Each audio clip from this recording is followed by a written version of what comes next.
The grand ballroom of the palace glittered like a treasure vault as 100 princesses and noble ladies swirled across the marble floor, each more beautiful than the last, each hoping to catch the eye and heart of the Alpha King. Holla, meanwhile, was on her hands and knees, scrubbing furiously at a champagne stain. She had no title or power to offer. She was a maid, a common wolf from conquered lands, destined only to clean up after nervous princesses while they were swept away to the dance floor. 3 more hours, Hyla muttered to herself. Just 3 more hours until this circus ends. She sat back on her heels, blowing a stray copper curl from her face as her gaze traveled across the ballroom to where her king moved from woman to woman. His smile never faltered, his attention seemingly genuine until the moment he moved on to the next. That was just Bastian's way, fickle in his attentions and generous with his charm. A deadly combination for a royal. As if sensing Hyla's scrutiny, the king's gaze suddenly locked with hers across the crowded ballroom, and he winked, one corner of his mouth lifting.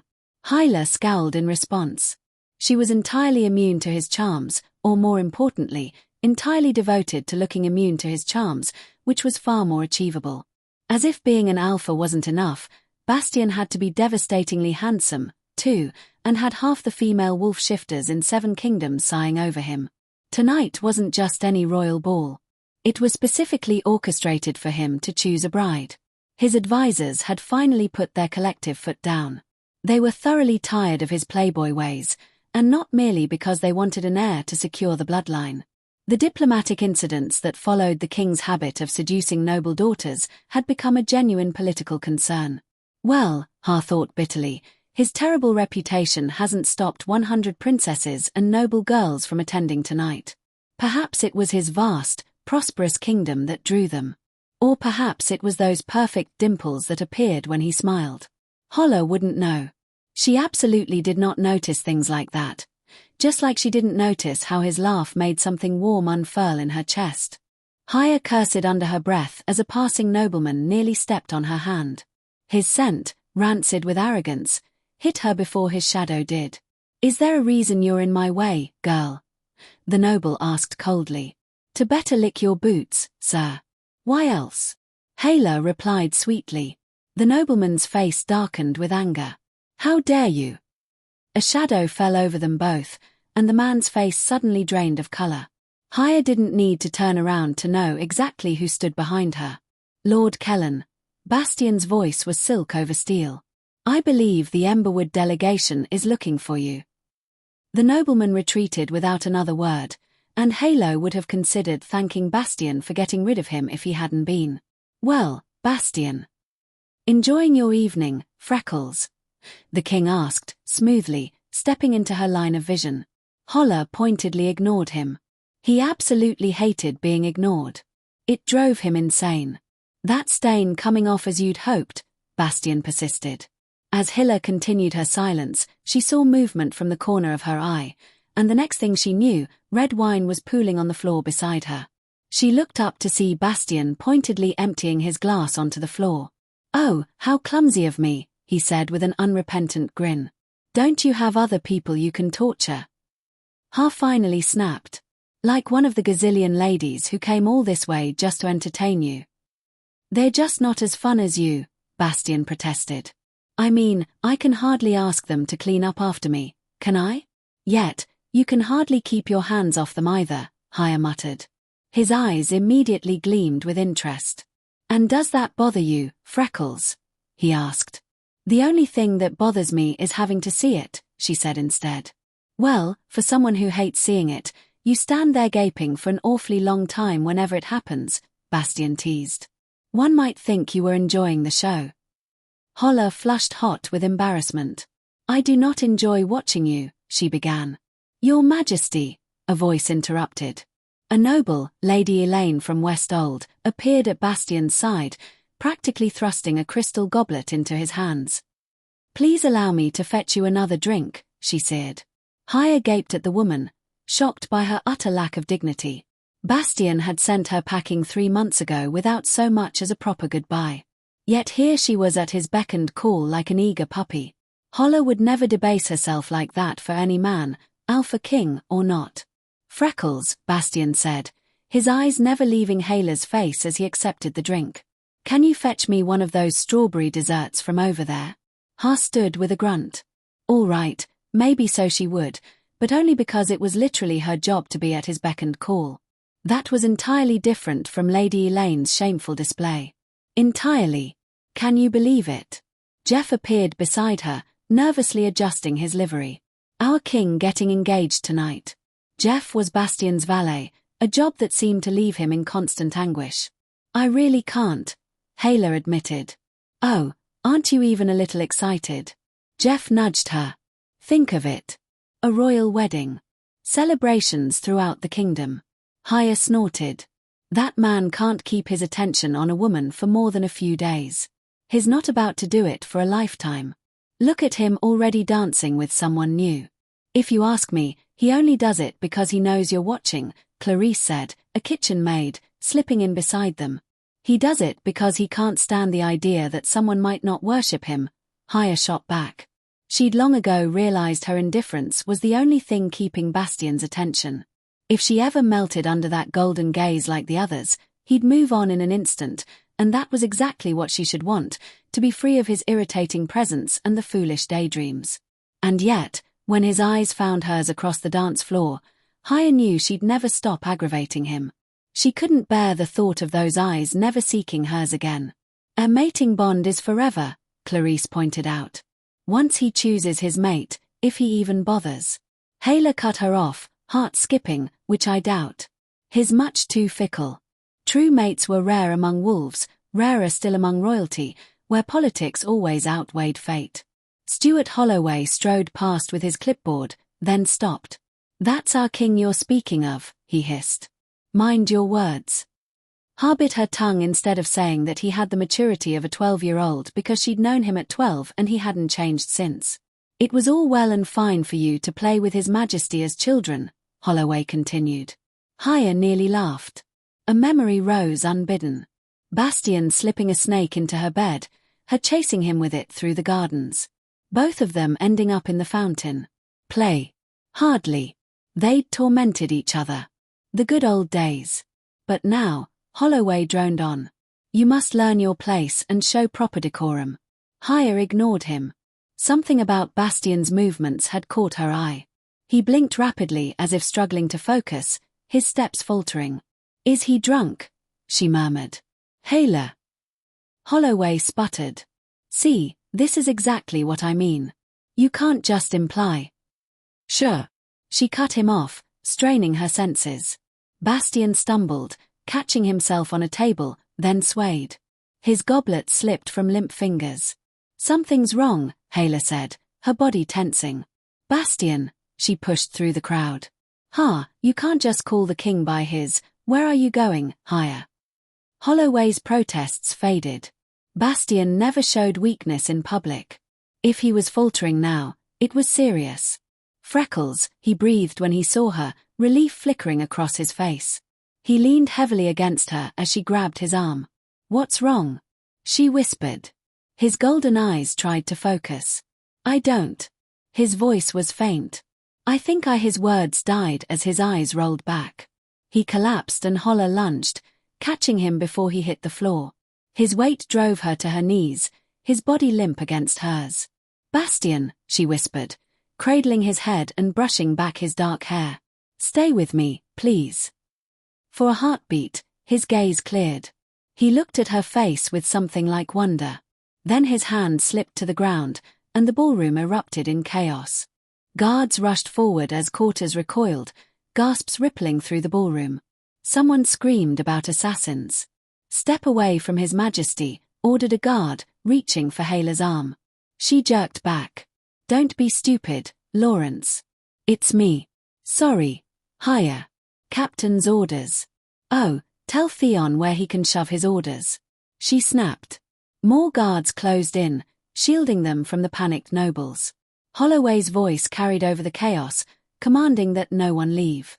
Diplomats protested, nobles sobbed, and someone demanded their ambassador. None of it mattered. Hilla's gaze stayed on Bastian's still form, her heart hammering. What would grandmother do? Her grandmother, once the royal healer, had trained her well before passing last winter. Hilla steadied herself, pressed 2 fingers to Bastian's neck and nearly collapsed with relief at the steady pulse. His forehead was cool, but not alarming. No discoloration on his nails. "Bastian," she whispered, clutching his limp hand. "Can you hear me? Squeeze my fingers." "Nothing." "Make way for the royal healer." A small wiry woman with silver-streaked hair pushed through. Madame Lini, her grandmother's successor. "What happened?" she demanded, kneeling. "He collapsed suddenly," Haya said, shifting aside. As Lene examined him, Haya's eyes caught on the goblet that had slipped from Bastian's hand. Ducking past the guards, she snatched it up and sniffed. Beneath the wine's aroma was something floral and sweet. Her wolf senses prickled. Tracking sense was her gift, even if she'd never joined the royal guard like she'd dreamed. The late king had barred women from service, and by the time he died, it was too late for her training. But no one in the palace could match her nose.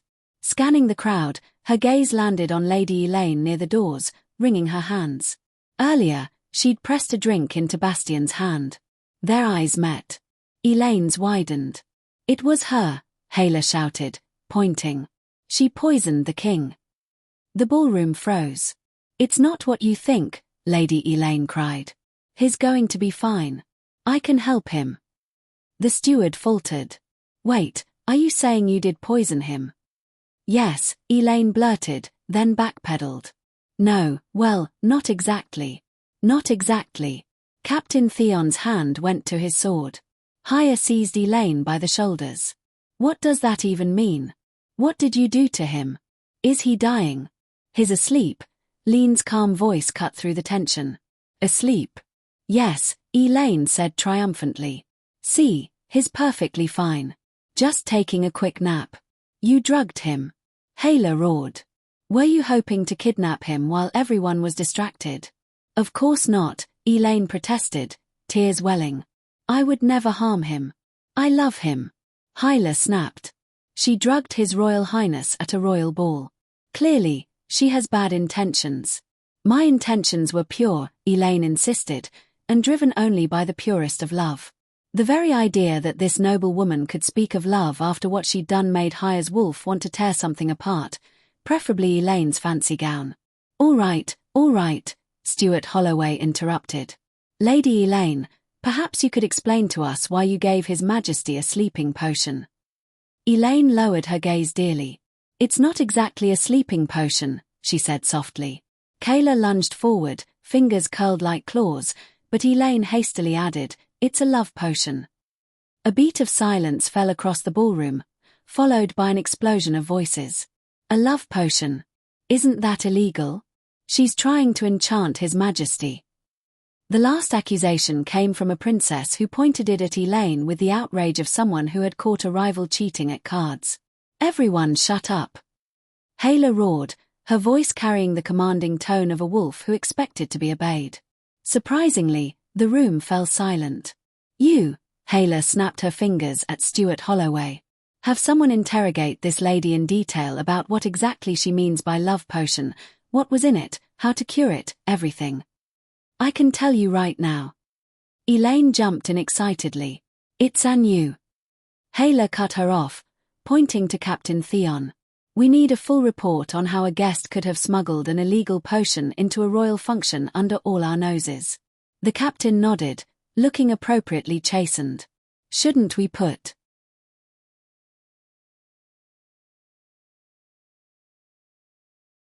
someone more competent in charge of handling this?" A foreign diplomat asked, eyeing Holler with obvious suspicion. Approving murmurs erupted across the room, but Haya ignored them. She approached the diplomat with narrowed eyes, her wolf senses detecting the spike in his scent that indicated nervousness. "Did you help Lady Elaine harm His Majesty?" she asked, meeting his gaze directly. "What? Of course not. Then why is your heart rate so high?" Har interrupted, crossing her arms. The diplomat swallowed visibly. "I merely meant that surely His Royal Highness would prefer someone other than a mere maid to handle his affairs," he said. "You'd be surprised," the steward muttered under his breath. Holloway sighed, beckoning Hyla over. "He has a point," he whispered when she approached. "I have no doubt His Majesty would trust you to help. But think of how this looks in front of all these other kingdoms. Higher. You're not a noble. You're not a guard. We have enough on our plates here. Ha clenched her jaw. As much as she hated to admit it, Holloway was right. This was already an international incident. Having a maid apparently in charge would only make things worse. I'll tell you everything I know, Elaine interjected. Which includes how to wake His Majesty. Holler stiffened. How to wake him? She repeated. You mean he's not going to do that on his own when the drug wears off? Another long silence fell over the room. Well, not exactly, Elaine admitted sheepishly. Haya lunged for her again, this time with a scream, only to be restrained by Captain Theon's strong grip. But it's going to be fine. Really, Elaine insisted, backing away slightly. Like I said, this is a love potion, so His Majesty will wake up through an act of true love. When her announcement was met with blank stars, she clarified. Basically, he must be kissed by the woman he truly loves. Haya's stomach dropped to her feet. The woman he truly loves, she repeated, incredulous. But he falls in love every 5 minutes. How are we supposed to determine which woman he truly loves? Elaine tossed her hair back, confidence radiating from her posture. The spell wouldn't have worked if he didn't truly love someone, she explained. Which, of course, is me. I just needed something to prove it to everyone. Prove what exactly? Captain Theon demanded, his hand still on his sword. Elaine's expression transformed into one of passionate sincerity as she addressed the stunned crowd. Bastian and I are in love, she declared, her voice carrying throughout the ballroom. We have been for months. But because his counsel, she shot a venomous glare toward the group of older men hovering nearby. Insisted he find a princess for a mate, he was forced to send me away.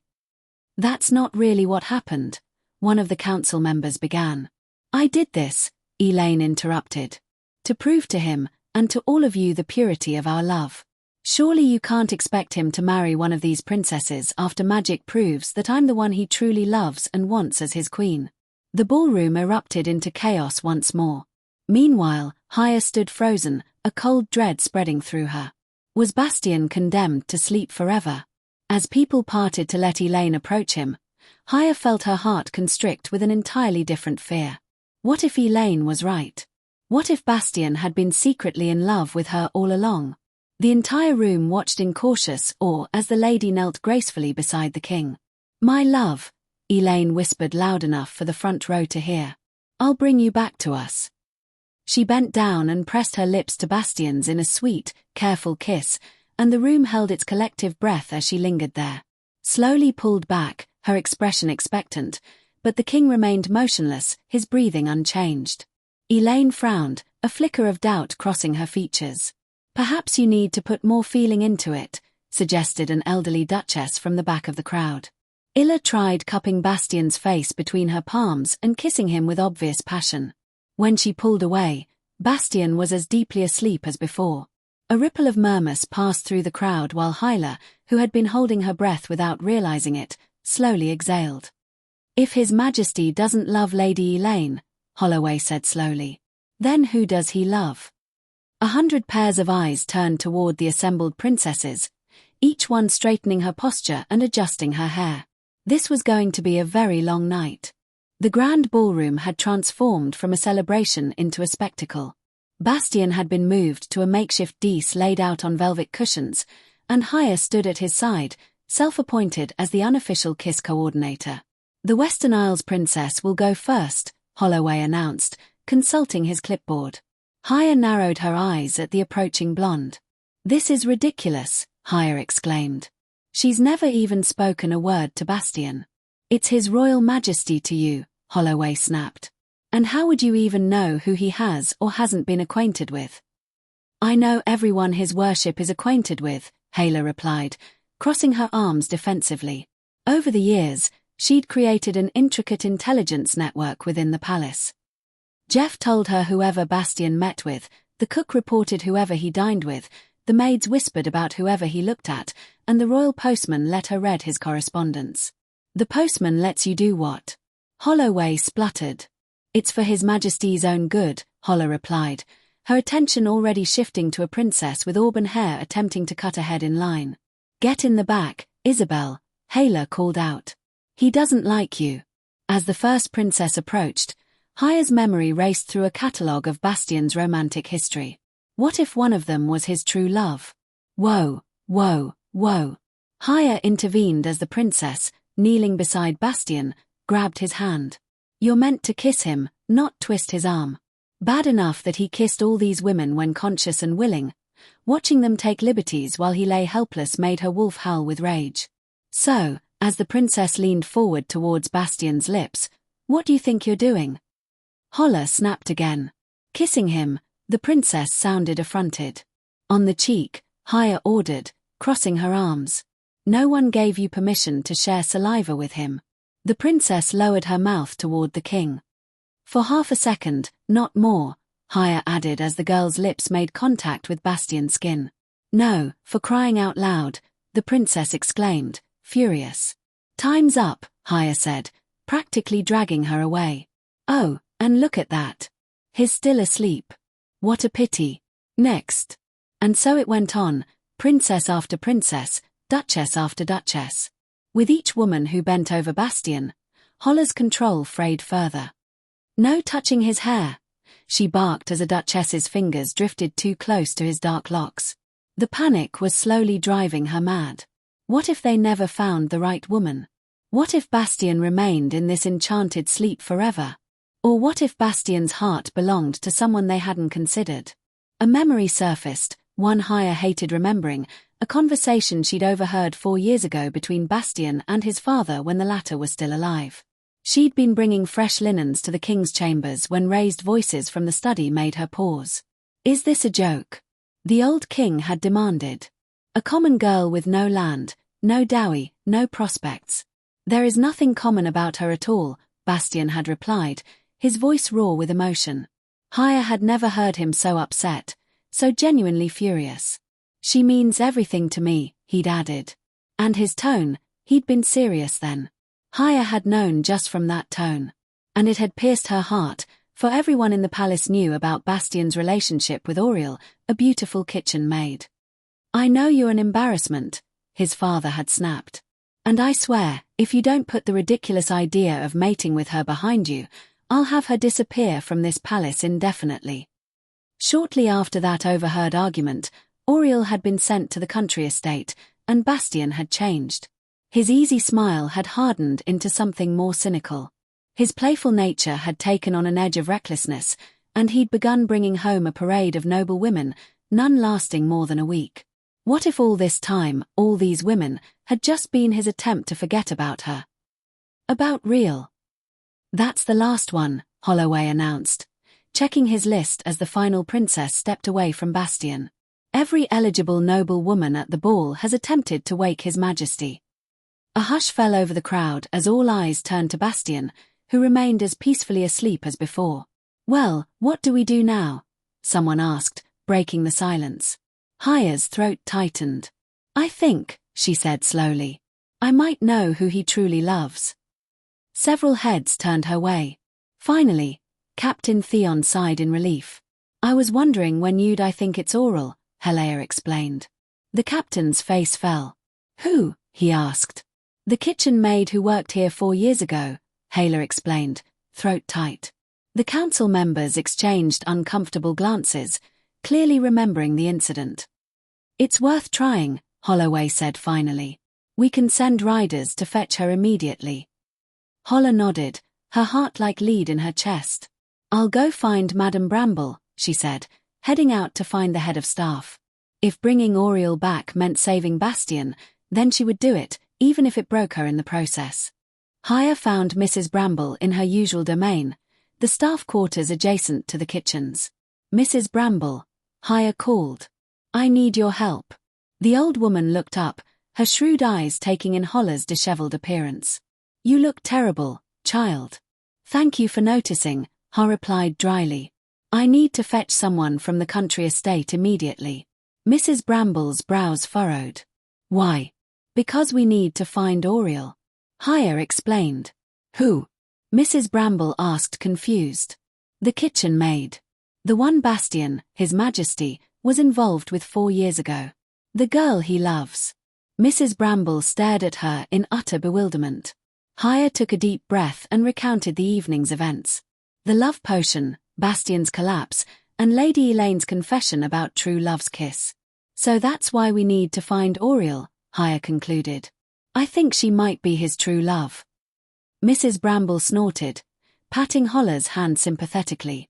Oh, I'm sure there are things we could try before resorting to that, she said, giving Holla a pointed look. Well, we already tried everyone else, Ha replied, bewildered. What do you think we should do? Mrs. Bramble faltered slightly. What do you mean you tried everyone else? She asked.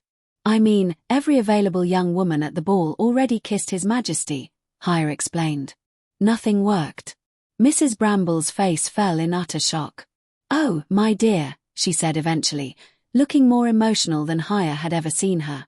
Well, not everyone, I guess, Hala amended, thinking through the palace staff roster. Tasha didn't kiss him. I suppose Tasha had been the only other female staff member left in the ballroom during Bastien's collapse. The rest of them, Clarice, the other kitchen maids, the Laresses, had come and gone throughout the evening and hadn't been present during the event. Mrs. Bramble took Hala's hand and squeezed it. I can't believe. Are you all right, my dear? She asked, searching for her words. Haya shrugged awkwardly. It's been a really long night. The memory of the past hours washed over her, the chaos, the fear, watching princess after princess kiss Bastien, and her face fell. Of course it was, you poor thing. Mrs. Bramble nodded sympathetically. She disappeared briefly and returned with a plate of ginger biscuits, Haya's childhood favorite. As Halen nibbled on one, she pulled out a worn ledger and began flipping through pages. Auriel was reassigned to the Eastern Estate, she murmured, running her finger down a list of names. We can dispatch a messenger immediately, though it will take a few hours for her to arrive. In the meantime, Mrs. Bramble continued thoughtfully, perhaps we should try other measures just to be thorough. What do you suggest? Ha asked. The rest of the staff could attempt to wake His Majesty, she said, eyeing her carefully. In private, of course, to avoid creating a spectacle. I'd also like to interrogate Lady Elaine first to ask for more details about the potion, Haya said. And there was a diplomat with her who seemed unusually nervous. You should enlist Captain Theon's help with that. Mrs. Bramble suggested. Official questioning is his line of work. Right. Haya agreed. I'll find him now. Captain Theon was in the antechamber outside the ballroom, deep in discussion with several of his lieutenants. Haya, he greeted. What news? I'd like to question Lady Elaine further about the potion and the diplomat who was defending her. The captain hesitated. There's a complication. Lady Elaine is actually sister to Queen Sylvie from the Eastern Territories who married King Caspian last spring. But Lady Elaine didn't arrive with King Caspian's delegation. She came with Ambassador Rayna from Westhold, a completely different kingdom. So, she might be working for Westhold, Haya asked. Could they have ordered her to harm Bastien? She felt sick at the thought. We need to question them both thoroughly. If this is some plot to manipulate Bastien or destabilize the kingdom, we need to know immediately. Captain Theon nodded. Let me handle the questioning, he said firmly. You have more important duties elsewhere. You need to make sure our king wakes up.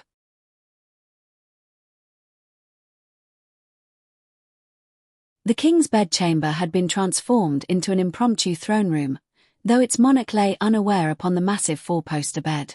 A small audience had gathered to witness the staff's attempts to break the spell. Stuart Holloway with his ever-present clipboard, Mrs. Bramble directing operations, a lone guard posted at the door, and Haya herself standing rigid at the bedside. One by one, the female palace staff entered, curtsied nervously, and placed hesitant kisses on the king's cheek. Each departure marked by the same disappointment, the same unchanging stillness from Bastien. Finally, Clarice entered, the last of the staff to approach the bed, stopping several feet away. I don't want to kiss him, she declared. Ha sighed.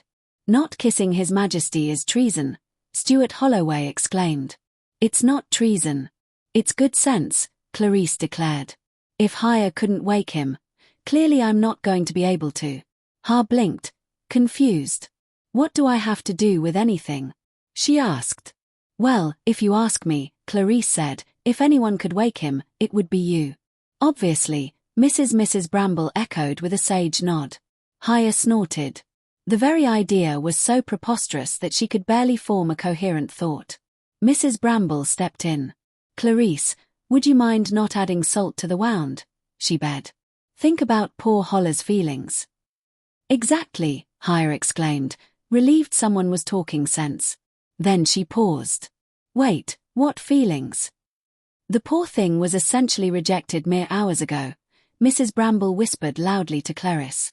Excuse me. Holla's voice rose an octave. Rejected.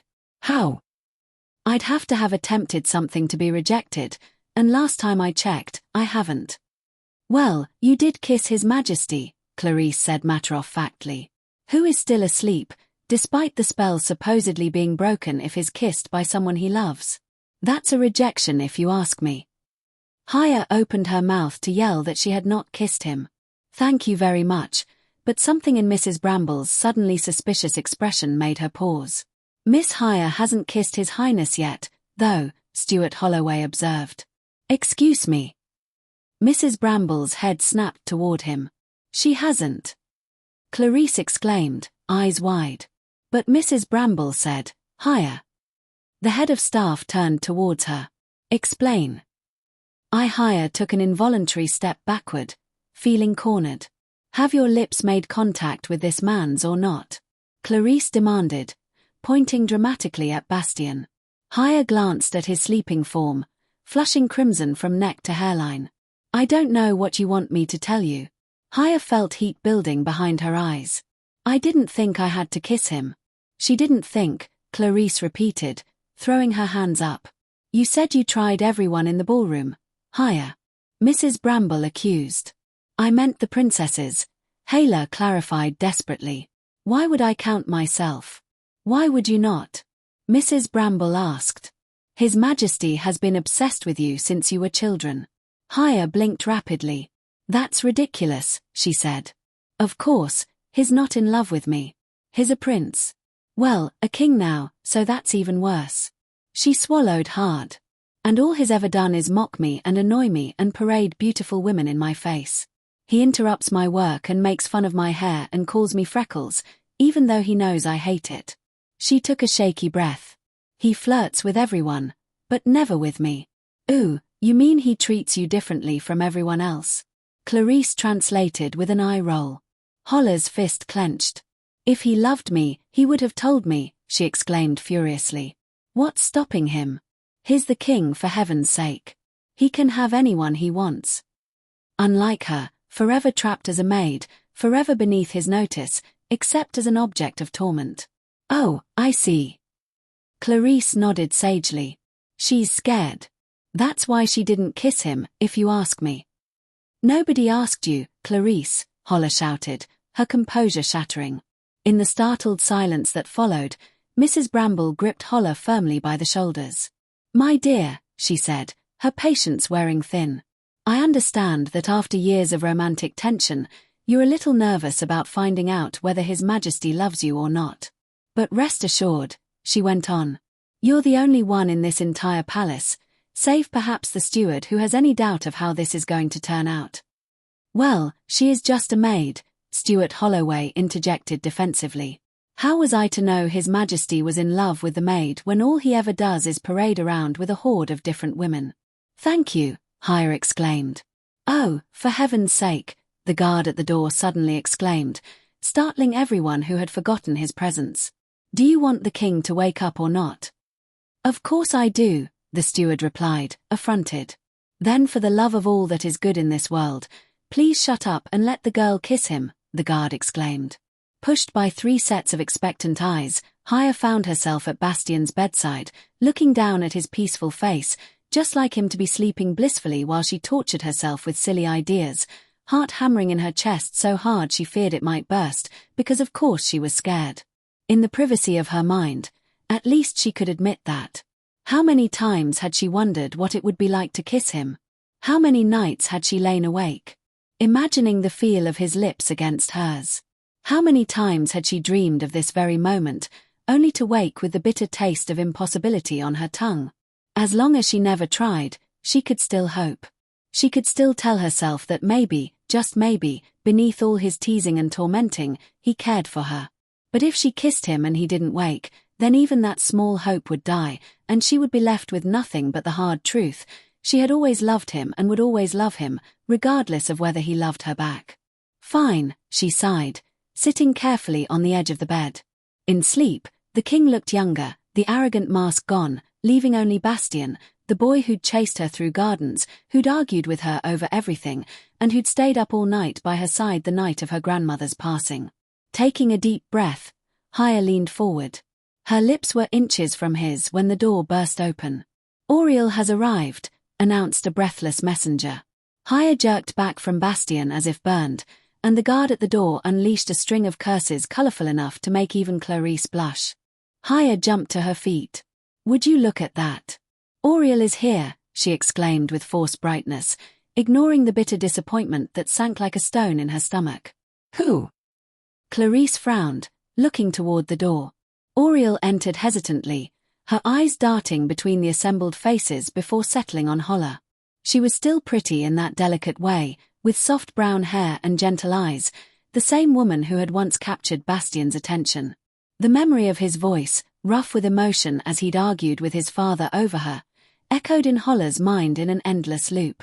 "Welcome back, Auriel," she said, the words sticking in her throat. Auriel smiled politely, though confusion was evident in her expression. "I was told I needed to come see the king immediately." Her gaze drifted past Hala to the bed where Bastien lay motionless.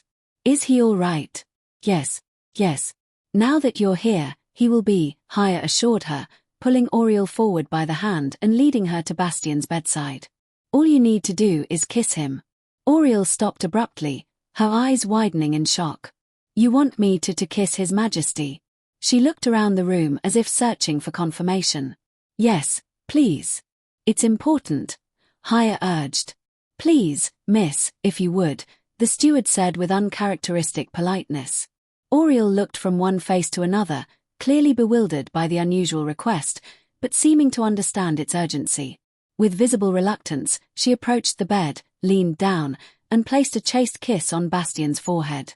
Haya held her breath, her heart pounding painfully against her ribs. This was it. This was the moment when Auriel would prove to be Bastien's true love, when he would open his eyes and see the woman he had fought for, had lost, and now had regained. Everyone in the room leaned forward, the silence thick with anticipation. But nothing happened. Bastien remained perfectly still, his breathing unchanged, his expression serene. "Wow, how unexpected," Clarice muttered sarcastically. "We all really thought he'd wake up." Mrs. Bramble coughed discreetly into her hand. "What was that about?" Auriel asked, looking around the room.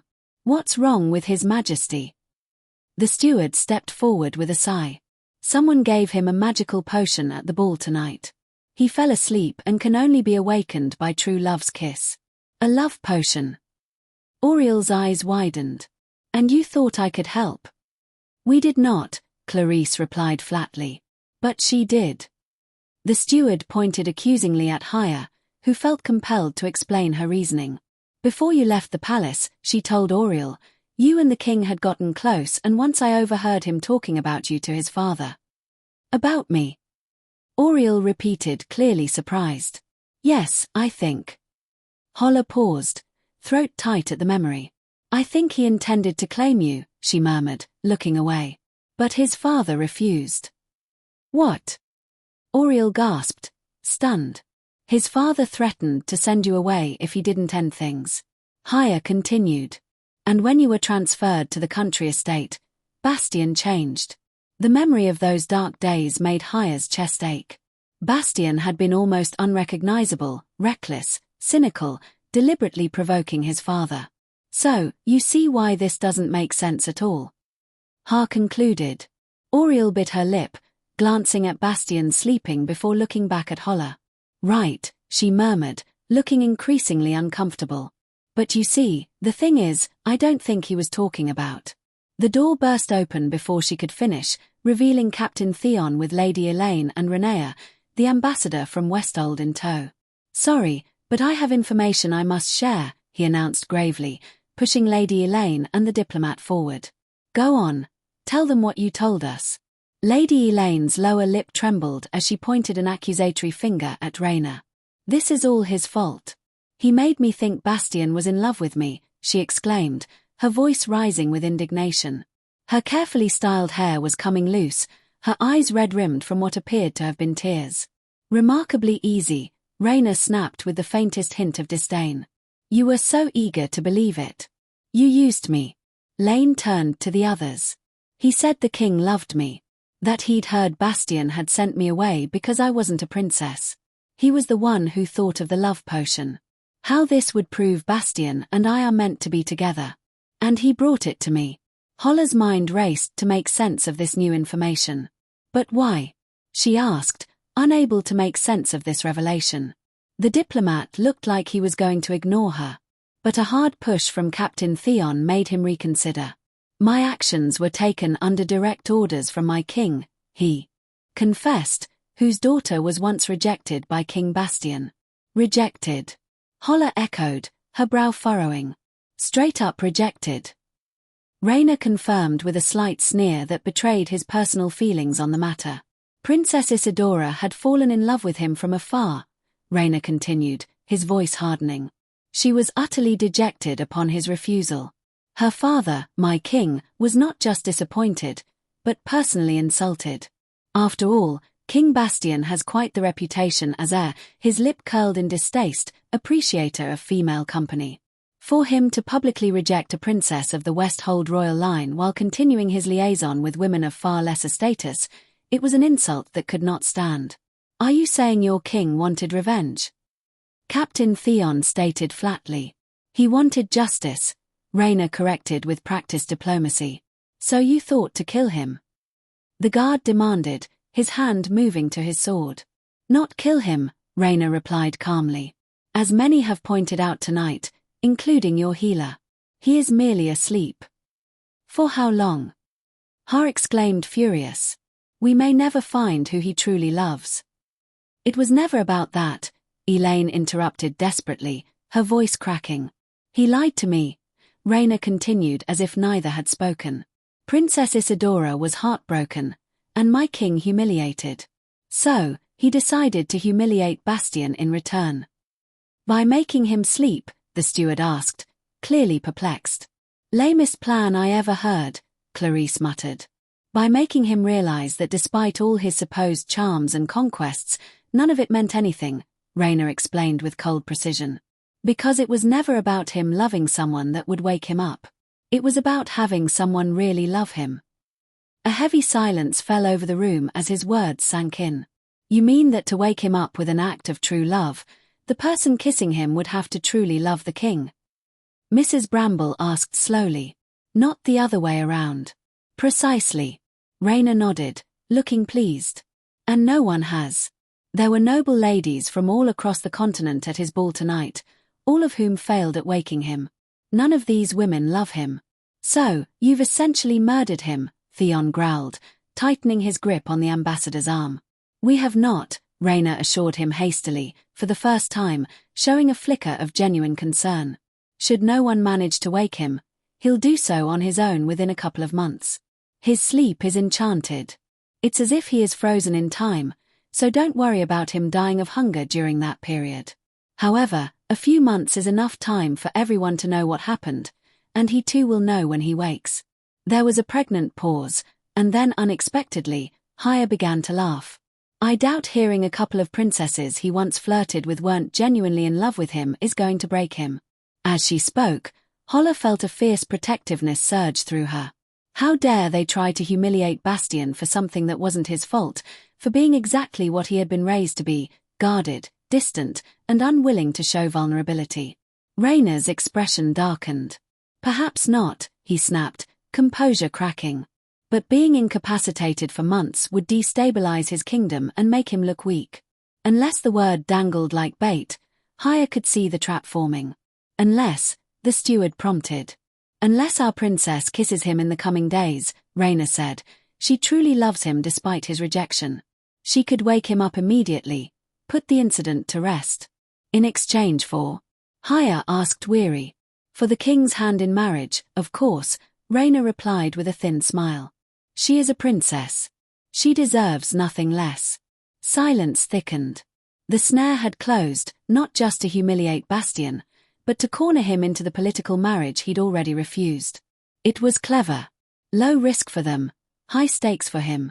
Well, that sounds like a perfectly reasonable offer to me, Mrs. Bramble declared. Unless, of course. Unless what? Raina asked suspiciously. Unless someone who loves him kisses him first, Mrs. Bramble finished, eyes sharp. The diplomat scoffed. Everyone has kissed him. Nobody loves him. We know for a fact he only has short relationships. Well, you don't know much if you ask me, Clarice drawled, inspecting her nails. Haya realized the entire room was staring at her. Her pulse quickened. Oh, will you stop? I am not in love with him, she blurted. She might have admitted it to herself, and it might be obvious to everyone else, but she'd rather die than say it aloud. Wait. Oh, her eyes widened. Yes, dear, Mrs. Bramble said patiently. Now would be a good time to get back to what you were up to before we were all interrupted. Haya shifted nervously, the weight of what she was about to do pressing down. But this wasn't about her pride.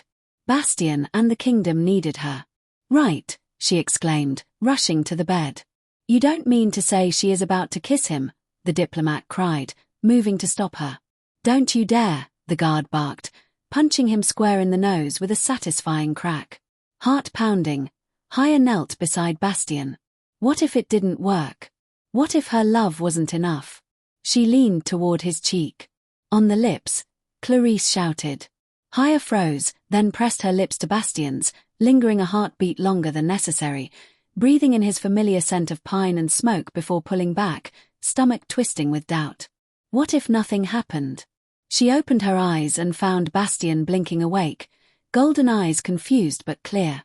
Freckles, he murmured, his voice a mix of amusement, curiosity, and that maddeningly familiar Bastienness.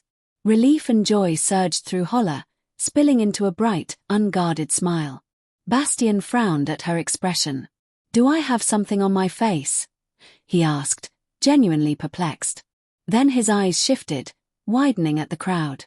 Mrs. Bramble satisfied, Clarice grinning, the guard failing to hide a smile. Well, tough luck for you, Elaine crowed to the diplomat. The maid truly loves him. Of course, she truly loves him, the steward added with surprising vehemence. Even I knew that. Holla's cheeks burned. Everyone had seen. Her most carefully guarded secret was now public knowledge. She turned back to Bastien, half hoping for a sign, something to tell her that yes, her heart was exposed, but maybe it would be all right. Maybe he wouldn't mock her, wouldn't forget her. Maybe he even felt something in return. For a moment, hope bloomed. But his face held only confusion. Huh? Bastien asked carefully, reaching for her hand. Dread crashed over her. Soon he would understand. And then what would he lose interest? Avoid her. She couldn't bear it. Before his fingers touched hers, she was on her feet and running from the room. 2 days had passed since the night of the ball. 2 days of her avoiding Bastien like he carried the plague. Bastien had sent the Westhold diplomat home with a firmly worded warning to his king about the consequences of future interference. Bastien had spoken with Queen Sylvia about her troublesome sister Elaine, who was now mucking out stables as punishment, perhaps the only satisfying outcome of this entire debacle in Holla's opinion. Bastien was handling everything with surprising diplomacy and calm efficiency. And he was looking for her. Jeff, the king's valet, had become her unwanted shadow.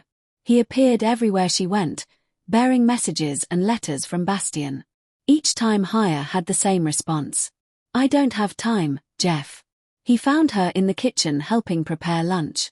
His Majesty requests. I don't have time, Jeff. She interrupted, not looking up from the vegetables she was chopping. He found her building a fire in an unused bedchamber. His Majesty insists I don't have time, she snapped, jabbing the poker into the flames with unnecessary force. The worst part wasn't Jeff's persistence. It was everyone else.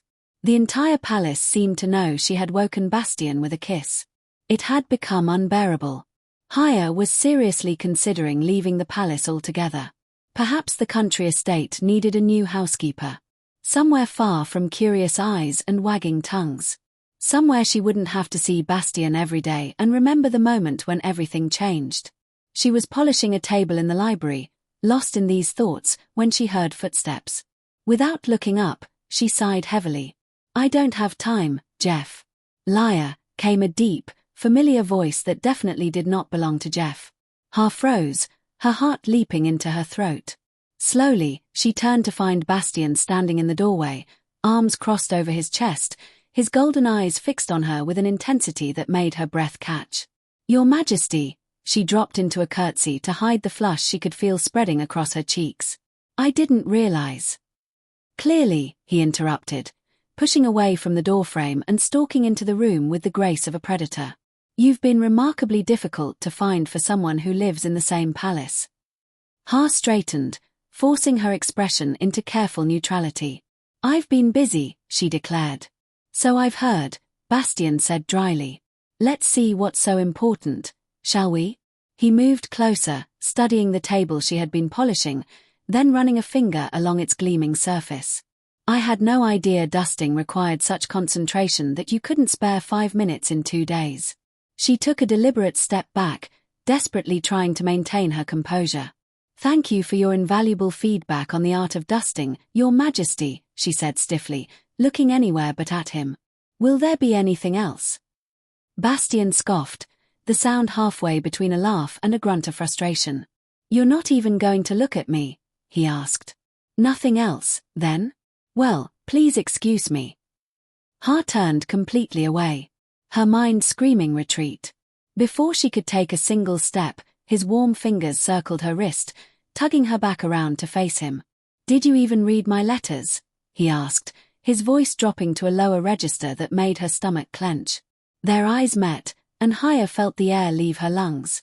She'd spent so much time watching him sleep that she'd forgotten the devastating power of his gaze when directed fully at her. "Well," Bastien pressed, a knowing smirk lifting the corner of his mouth. Haya pouted, forcefully removing her wrist from his grasp. "Of course I did," she lied. "And what did you think?" he challenged, clearly calling her bluff. "I think your penmanship is abysmal," she declared, turning back to pretending to dust. She couldn't bring herself to walk away completely, which Bastien clearly noticed. His scent shifted subtly, taking on a warm, spiced note as he moved closer. "That's it. That's all you have to say?" he asked, his voice dangerously soft. Haya gritted her teeth. "What else would you like me to say?" "I don't know. Your answer, perhaps." Ha froze, realizing she'd been trapped. If she asked answer to what, she'd be admitting she hadn't read the letters. "And what answer were you hoping for?" She sighed, trying to sound bored rather than flustered. She felt his palm settle on her upper arm, warm and solid, and had to bite back a gasp. "I'd like you to say yes, obviously," he told her, his tone suddenly serious. The solemn sincerity in his voice caught her off guard. Unable to resist, she turned to face him. "Well," he asked softly, his gaze dropping briefly to her mouth. "Well, then obviously it's a no," Haya declared with a brittle smile, trying to step around him. She expected amusement or a flash of challenge in response. But to her surprise, she saw only hurt in his eyes. Open, unguarded hurt that he made no attempt to hide. "You didn't read them, did you?" he murmured, disappointment evident in his voice. The expression on his face made her chest ache. It reminded her too much of the boy he had once been, watching with longing as her grandmother hugged her or showed her affection. She'd mistaken it for jealousy at the time, but later realized it was hunger for something he had never received himself. "Don't look at me like that," she said, voice strained. "Like what?" Bastien asked quietly. "Like you care," she thought desperately. "Like I have some kind of power over you." She tried again to move past him. This time he didn't stop her, and for a terrible moment, her heart cracked at the thought that he was letting her go. "Then I'll just read them to you," he said from behind her. "How's that?" Ha quickened her pace, moving to another corner of the library. You don't have them with you, she pointed out. I remember them, he replied simply. And then you'd be reciting, she countered, which isn't the same thing as reading at all. Freckles, Bastien began, his voice shifting as he quoted his own words. I've just been told the most innocuous story about how for the past 10 hours I was apparently rendered unconscious, missed my own ball, was kissed by more than 100 women, and most incredibly yet, by you. I'd have not believed any of it if not for the fact that your scent still lingers, haunting me every second of every moment since I woke up. He paused as if waiting for her response. I was busy, she snapped, keeping her back to him. Bastien sighed and continued. Holla, I'm sorry. I would have come to you already, but I've been detained by my counsel. Will you please come find me so we can talk? Please. He paused again, letting the plea hang in the air between them. Well, obviously I couldn't. Ha shrugged, fighting to keep her voice steady. Now, if you're quite higher, he interrupted, his tone softer now. Let me be clear. Everyone's been telling me I was under a spell only sincere love could break, and you're the one that woke me. Could it be true? Do you love me? He hesitated briefly before continuing. Could you perhaps finally feel for me what I felt for you since I first laid my eyes on you all those years ago? Enough, Hyla cried, her heart hammering against her ribs. Because surely you must know, Hyla, Bastien continued as if he hadn't heard. How much I loved you then, and only loved you more and more since the day I said enough, she shouted, spinning around to face him. Tears were streaming down her face, her hands shaking as she stared at him. This isn't funny, Bastien. Do I look amused? He demanded, his own composure cracking. He didn't.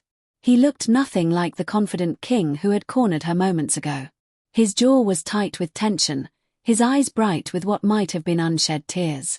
You don't love me, Hyla insisted, shaking her head in denial.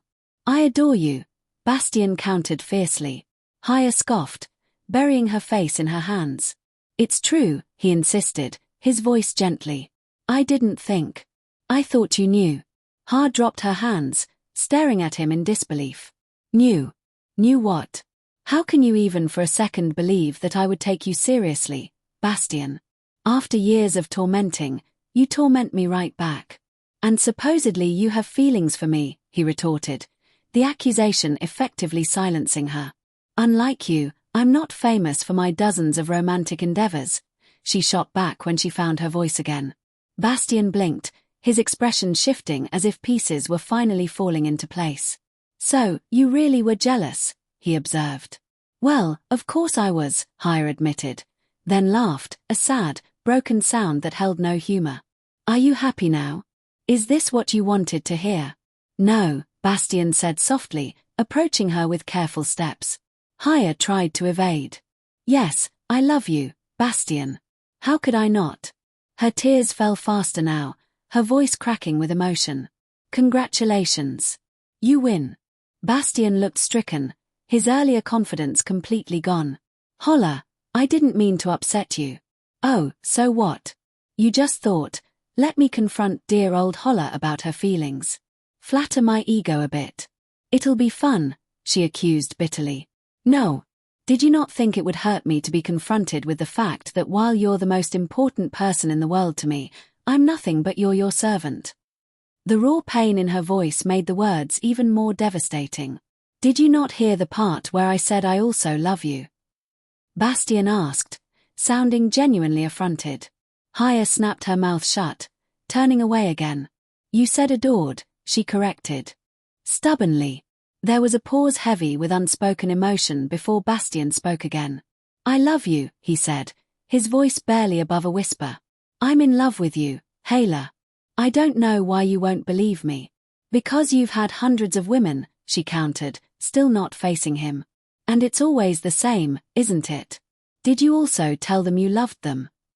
When she finally turned, Bastien's expression was a mixture of hurt and guilt that made her heart twist. No, he said firmly. I never told anyone that. Ha shook her head. I did, however, tell most of them I loved you, he added. That was quite frequent. Holla stopped short. What? She whispered. These hundreds of women, as you say, Bastien explained, taking another step toward her. They were never under illusions about how I felt. Higher. A lot of them, I just asked to pretend. Ha shook her head in confusion. Pretend what? Bastien ran a hand through his hair. It all started years ago, he began, his eyes never leaving hers. When I realized I loved you, that I wanted to mate with you, to make you my queen. But I was worried about my father and what he would say. I knew he would never approve. Ha's breath caught as he continued. So I decided to test the waters, to ask him directly, but to make sure there would be no consequences for you. I asked a kitchen maid to play along to help spread rumors that she and I were close, intimate even. So when I asked my father about marrying a common girl, he would assume I meant her. You mean? Halo whispered, stunned by the implication. Are you talking about Auriel? Yes, Bastien confirmed, a shadow crossing his face at the memory. As you can imagine, father was furious. He sent her away immediately. Haya didn't have to imagine. She knew because she had heard it all. The argument she had been replaying in her mind for years. That was a test, Bastien explained. And it showed me he would never let me marry you. Until he died, there would be no hope for us, and even less so if he found out I harbored feelings for you. But I couldn't stay away from you completely. So to better hide my feelings, I started developing a reputation. The pieces fell into place with dizzying speed. All these women, all these affairs, even Auriel had been a decoy. When you told your father, Holla's voice shook with the enormity of the revelation. You were talking about me. You heard. Bastien asked, confused for a moment before understanding dawned. You believed it. You thought I was really talking about Auriel. Hilda nodded. Is that why you started pushing me away?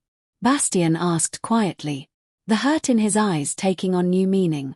All this time, I thought you didn't love me back. You were always so closed off, so mocking and defensive. I thought you really were what everyone said, a flirt, a playboy, Haya defended.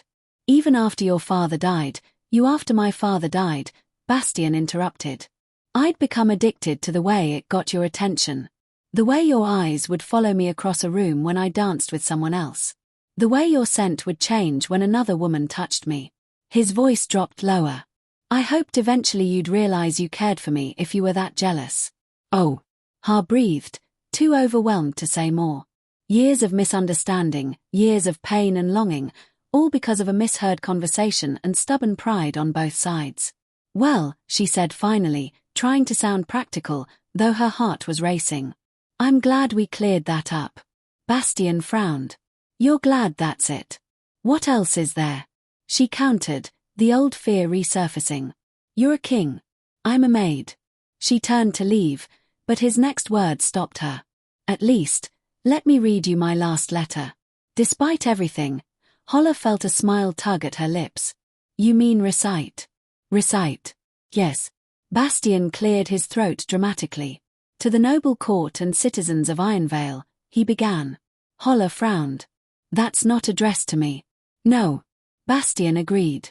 This is a copy of the address I made to everyone an hour ago. He continued. As many of you are aware, during the recent royal ball, I was placed under an enchanted sleep through the machinations of foreign agents. This plot was an attempt to force our kingdom into an unwanted alliance through manipulation and coercion. Bastien took a step closer to her as he spoke, his eyes never leaving hers. What you may not know is that the spell could only be broken by true love's kiss. I was awakened by a woman who truly loves me and whom I truly love in return. Holla's breath caught as he moved closer still. It is therefore my pleasure to announce that I will be making this woman my queen. We shall be wed before the month is out.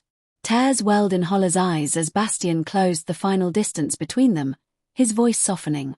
It's Holla, by the way, he said. Holla will be my queen. Should she accept? Of course. He paused, his eyes searching hers as he added. They laughed at that part. I think they assumed you'd say yes. Haya couldn't help the small choked laugh that escaped her. Say yes, Bastien murmured, reaching up to cradle her face in his hands, his thumbs gently brushing away her tears. Bastien, she protested weakly, overwhelmed by the moment. Please, he whispered, his lips now a breath away from hers. Say yes. I'm just a maid, she reminded him, her final defense crumbling rapidly.